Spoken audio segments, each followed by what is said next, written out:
You will hear a number of different recordings, and you will have to answer questions on what you hear. There will be time for you to read the instructions and questions, and you will have a chance to check your work. All the recordings will be played once only. The test is in 4 sections. Now look at Section 1.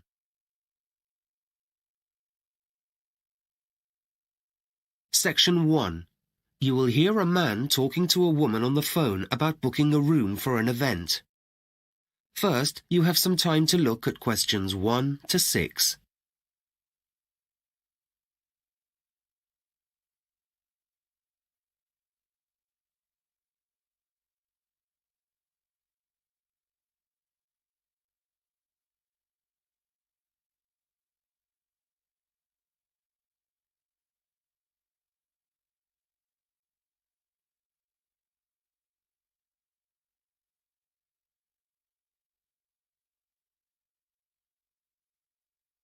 You will see that there is an example that has been done for you.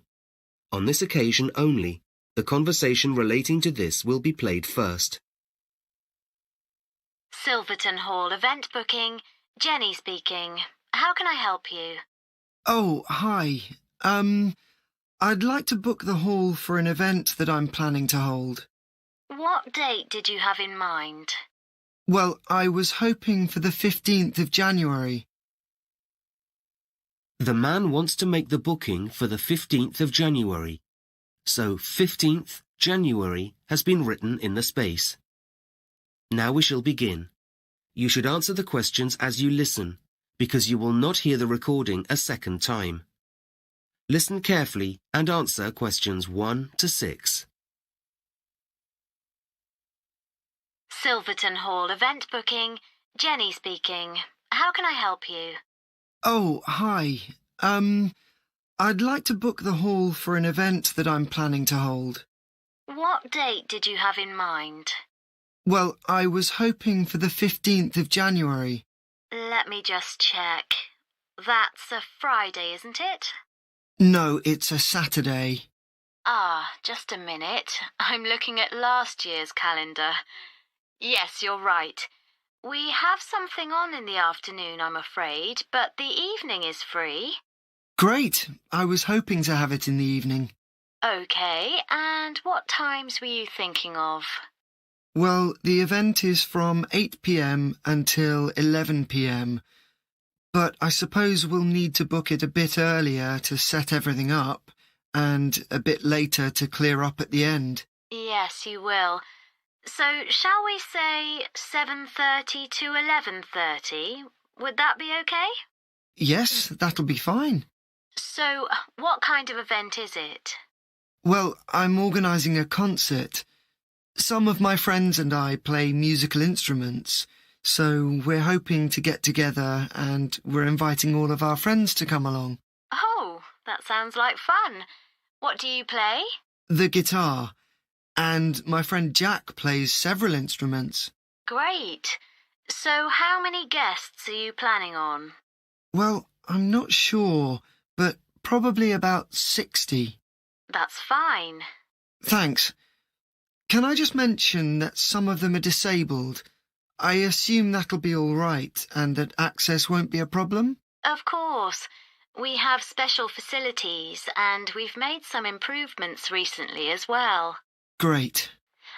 So what about food? Do you have any thoughts on that?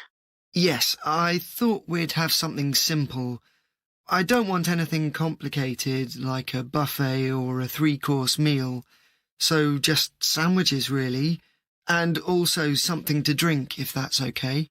I've got that. So if you're playing music, do you have your own equipment? Because if not, we can provide that for you. Yes, we have our own equipment. We have our own instruments and microphones and amplifiers. We have everything except for a piano, which would be very useful. Would it be possible for you to provide one? Yes, of course. I'll make a note of that. Before you hear the rest of the conversation, you have some time to look at questions 7 to 10.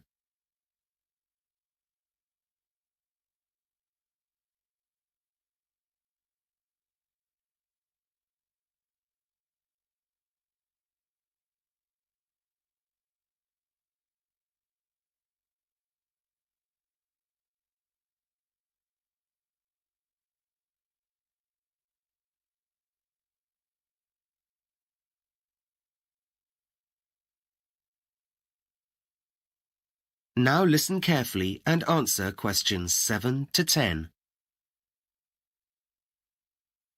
Now, I don't know if you're aware, but parking has become a bit of a problem around the hall. Well, actually, it's a problem all over the centre of town. And so we do offer some transport solutions. Oh, well, we were planning on driving to the hall. I wouldn't recommend that. We do have a coach that will pick everyone up and take them home at the end of the evening. It costs a bit extra, but does work out cheaper than taking taxis. Would you be interested in that? Yes, please. And I guess that would be easier than trying to park all our cars. It certainly would. Now, I think I have all the details. Let me just add up the costs. That comes to £250, but I'll reduce it to £225 as we have a 10% discount from now until March. Well, that's great. Thank you so much. And now I just need a contact name. I guess that would be you, right? Yes, that's right. It's Rob. Okay. And your family name? It's Yesowski. I'll spell that for you. It's JEZOWSKI.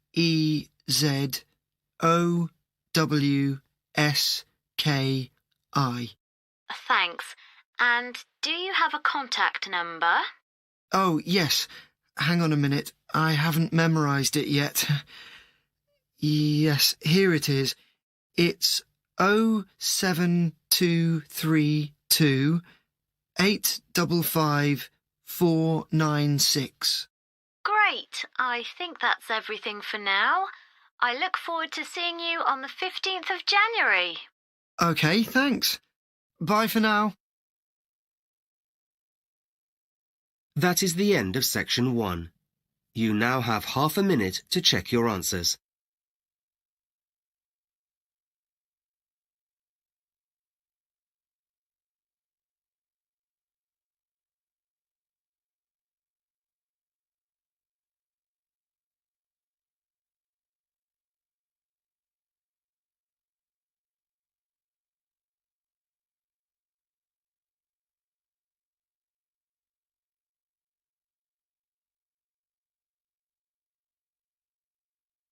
Section 1 is now complete. Now look at Section 2. Section 2. You will hear a manager talking to new employees at a coffee processing factory. First, you have some time to look at questions 11 to 16.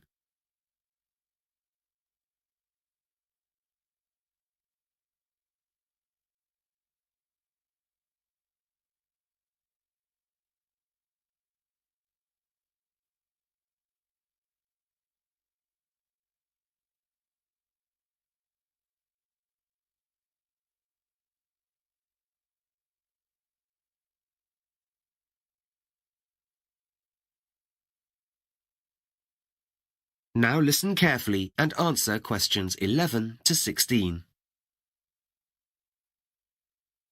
Welcome to Coffee Incorporated, where you'll be starting work next week. Today's all about orientation, so first I'm going to talk you through the coffee processing that we do here at the factory. Coffee beans are like a stone inside a fruit, and in what's known as the wet process, the outer covering of skin and fruit is removed before the beans are dried. Wet processing involves the fruit being immersed in water in order to sort which fruit can and can't be used. Any bad fruit will float and can be thrown out at this point. This reduces levels of pollution from dirty waste that some other methods produce, though, admittedly, some people do say the wet process reduces flavor, too. After the fruit has been removed, we are left with the beans, which have to be dried to a water content of about 10% before they can be used to make coffee. We do this by machine. This is the way it's done where there are limits in terms of workspace, as is the case here. An alternative drying method is natural drying, which requires the beans to be spread out on special ground areas or tables in the sun. The air is better able to circulate around the beans in the natural method of drying, but it does increase the number of workers required. After the beans are dry, we go on to a process called polishing. This makes extra sure that the beans are completely clean. Some experts believe polishing damages the taste of the coffee, but that's a matter of opinion. And while polishing isn't actually required, we do it here to avoid the possibility of any remaining skin causing problems during roasting. Once the beans are fully clean, they're sorted by size and weight. This is also carried out by machine.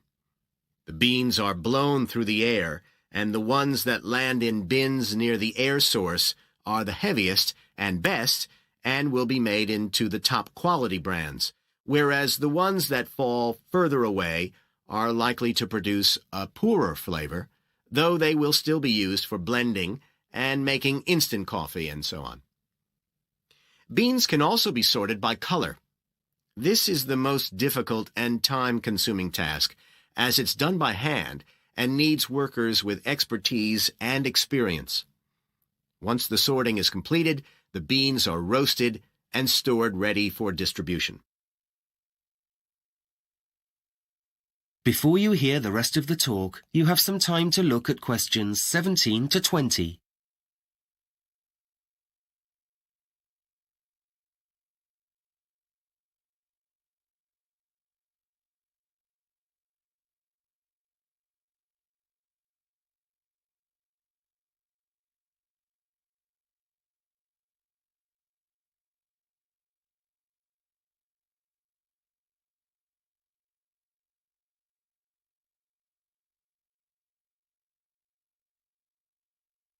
Now listen carefully and answer questions 17 to 20.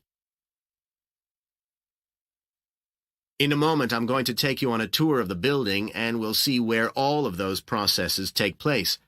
First, I'll take you through to reception, where you'll sign in and out each day. This is important for fire regulations.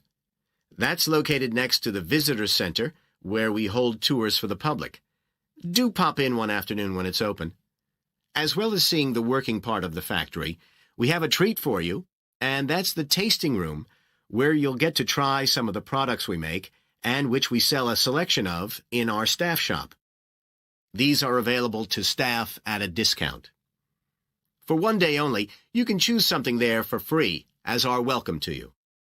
Ordinarily, we'd finish the tour with lunch in the staff canteen. It's being repainted at the moment, so we'll have some sandwiches here in the training room instead. I'm going to hand you out some protective clothing in a moment. Good to see you're all wearing sensible shoes, which we requested for the tour, so thank you for that. There are some caps in the basket near the door over there. Please collect one, even if you have very short hair. They're essential in all food production areas these days. We won't be handling anything today, though ordinarily you'll be wearing gloves to work with the beans. In a moment, I'm going to hand you out a badge with your name on. This is so we can get to know each other better. And hopefully, you've all remembered pen and paper, as I'll be giving you plenty of information to make a note of. That is the end of section 2. You now have half a minute to check your answers.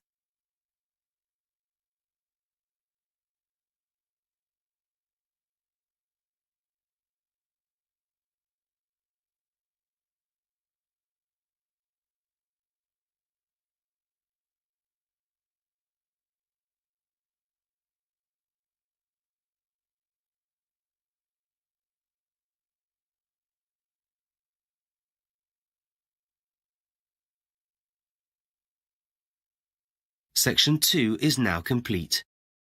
Now look at section 3. Section 3. You will hear a student called Tim discussing his dissertation proposal with his tutor. First, you have some time to look at questions 21 to 26.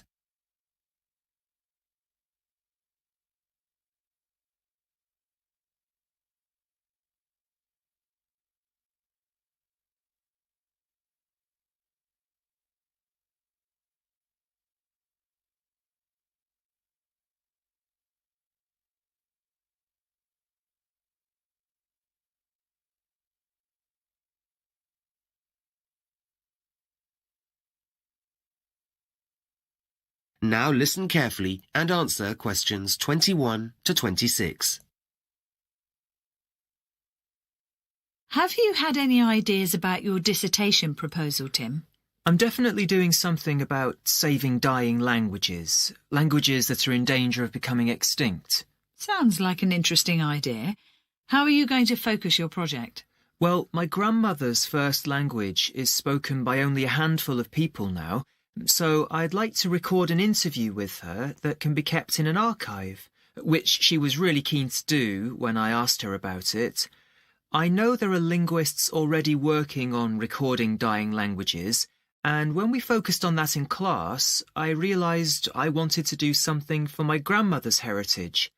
I wanted to discuss with you how to go about it. You'd have to think carefully about what to include, of course. Something about the impact of technology, perhaps. You mean the fact that technology allows people to communicate at the click of a mouse across the world, so it contributes to languages becoming endangered? Mm-hmm. I know this has resulted in lots of languages disappearing because people use international languages like English to communicate instead of their own. That's why it's important to make an effort to conserve them. So, in your introduction, you could talk about the negative impact of globalisation on minority languages. Right, I'll mention that. And the media's had an enormous impact. Schools teach in the standard languages of a country rather than minority ones. That means young people lose the language skills of earlier generations because they aren't exposed to them as they would have been in the past. I'll definitely put that in. Good idea. I mean, take me for instance. I'm not a fluent speaker of my grandmother's first language, so most of the time we speak in English. Well, exactly. And then what are you going to say about how we can actually save dying languages? Well, I realise that there are organisations working to conserve them by creating libraries of audio and video material that document and conserve languages for future generations. That's what I'd like to contribute to. Though I doubt whether it's possible to save my grandmother's language. There are so few people who speak it, I can't see why anyone would try to revive it. I don't think it's going to become anyone's first language again. Though if I do this, at least there will be a record of it. And it may be that recording minority languages can save some of them from dying out. I don't get how, if no one's learning them as their first language. Well, the data that's collected isn't just stored away and forgotten about until someone rediscovers it in the future. It can be used to develop teaching materials within communities, so local children have learning tools they've never had access to before. You know, they can listen to and see these languages written down. Oh, right. I've also heard something about recording oral literature. What does that mean? Is it to do with how languages and culture are bound together? Exactly. Team members from the organisations we're talking about travel to remote communities and record their stories, rituals, songs. So it's not just language that's conserved. I see. It's like some of the traditions in my family that have come from my grandmother's community. It's important to me to keep those alive too. Hopefully I'll have my own grandchildren to pass them down to. And even if my grandmother's language itself doesn't survive, then at least some of the history and culture will. Before you hear the rest of the conversation, you have some time to look at questions 27 to 30.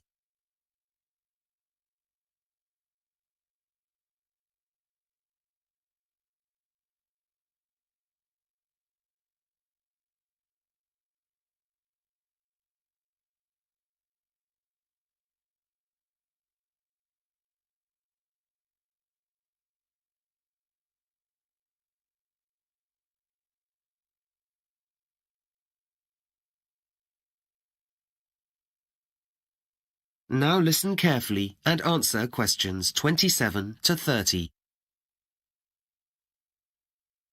So, talk me through your plan concerning interviewing and recording your grandmother. I want it to be useful. I'm not sure what I should be asking her to talk about that's going to get the best language samples. Well, let's discuss a few options. You don't really need to look at what linguists have already done in terms of translating your grandmother's language into English. As you speak the language, to a certain extent, it would be better for you not to use English. You want to collect samples of her speaking in her first language, rather than asking her to translate things. So, once I've got some recordings, should I concentrate on looking at grammatical forms? Well, not necessarily. A better approach would be to focus on certain words, especially those for things which people don't use anymore, like in the home or on a farm. One way would be to get her to recount tales from her childhood. If you ask someone for a word, they might not remember it, but it might pop out in a sentence if they're focused on something that brings up the word naturally. Like, my grandmother might not remember a particular saying in her first language, but if I ask her to talk about her life, it might come up naturally in context. Exactly. Childhood's a good topic. Everyone has lots of memories they can talk about. And you'll get much more authentic samples if you get her talking rather than asking her to write things down or translate them. You will, of course, have to produce a written version eventually yourself, but that's quite different. OK. Now, what about the practicalities of doing the recording? I thought I'd do a few shorter meetings rather than one long one. I read something about that giving me some time to think about what we've spoken about, and then I'll have a chance to clarify stuff afterwards. Good, yes. Let the audio run and listen to it the same day. If you leave too long between recording and listening, there might be some things you don't remember properly. It's not necessary to make a written record of it straight away, though. Right. Do you think it might help to say when and where we did the interviews? Without doubt. But keep it small scale so it's easier to manage. Covering as much as you can seems like a good idea. It could lead to confusion, though. Yes, I get that. That is the end of section 3. You now have half a minute to check your answers.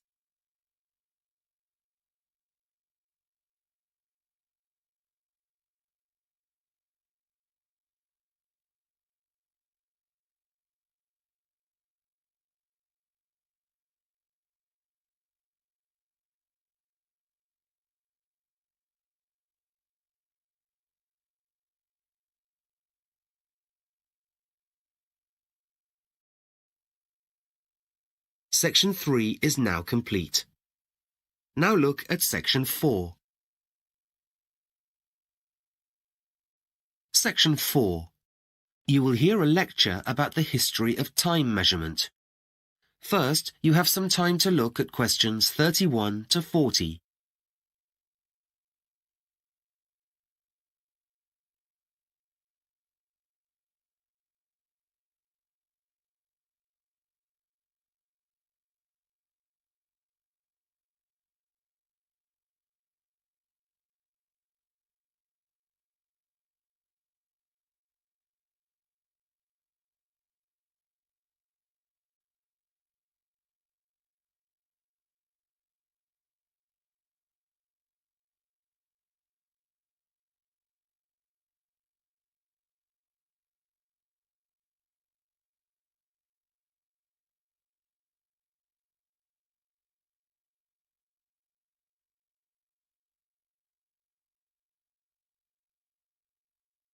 Now listen carefully and answer questions 31 to 40.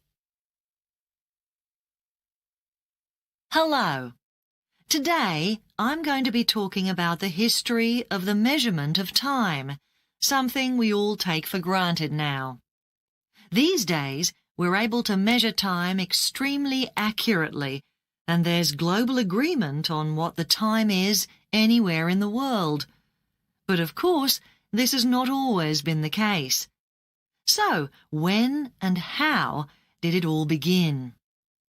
Well, we can tell that prehistoric people from 30,000 years ago were aware of the changes of the moon as time went by. But 25,000 years passed before humans began to actually track time. There is credible evidence for this from around 5,000 years ago, and they did this by observing not just the movement of the sun, moon, and stars, but by measuring where these were in relation to the Earth, and, in particular, where these were in relation to the horizon. This was known as horizon tracking. For example, they noted the position on the horizon of the sun at sunrise and sunset, and how these positions changed throughout the year. From this, they were able to predict when the longest and the shortest days of the year were. Initially, this measurement was quite inaccurate and relied on suitable natural markers being on the horizon, such as hilltops, trees, etc. But measurement became more accurate and detailed when certain communities built markers specifically to view how the positions of the sun and moon related to them. One of the best remaining examples of these is Stonehenge in England, which consists of a number of very large stones arranged in a circle. Okay, so let's have a look at the first clocks. It wasn't until around 1400 BC that the first primitive clocks were used to measure length of time. These were water clocks, and time was measured by filling a bucket with water which had a small hole in the bottom of it. As the water dripped out, the water level went down, marking the passage of time. Early civilizations also used the sun to measure time. Sundials were used to cast a shadow from the sun onto a horizontal surface marked with lines indicating the hours of the day. As the sun moved across the sky, the direction of the shadow moved across the dial, and the time could be read. Early time measurement in China and Japan also involved the burning of incense sticks. The longer the stick, the longer it burnt, and so standard lengths were used to measure lengths of time. Sometimes a stick with a different smell was burnt at a certain point in the day, and workers would know when to move on to the next task because of the change in incense.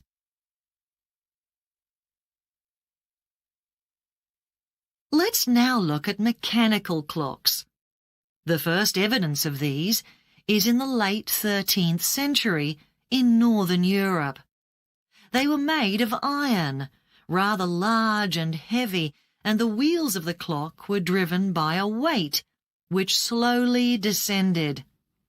Initially, mechanical clocks didn't have a clock face and just struck a bell every hour. They were also only accurate to the nearest quarter of an hour, but it didn't matter if the time wasn't quite right, because there was only one clock in each community. However, when people travelled to other communities, they discovered the time there was different. This first became a real problem with the introduction of the railways in the 1840s. Up until then, sundials had been the most accurate way of telling the time, but these were dependent on shadows made by the sun, and this was too inaccurate for producing timetables. This meant that there was a need for a nationally agreed time system, and in 1847, the time at Greenwich in London was taken to be the point on which the national time was based. There was inevitably a lot of resistance to this in the middle decades of the 19th century.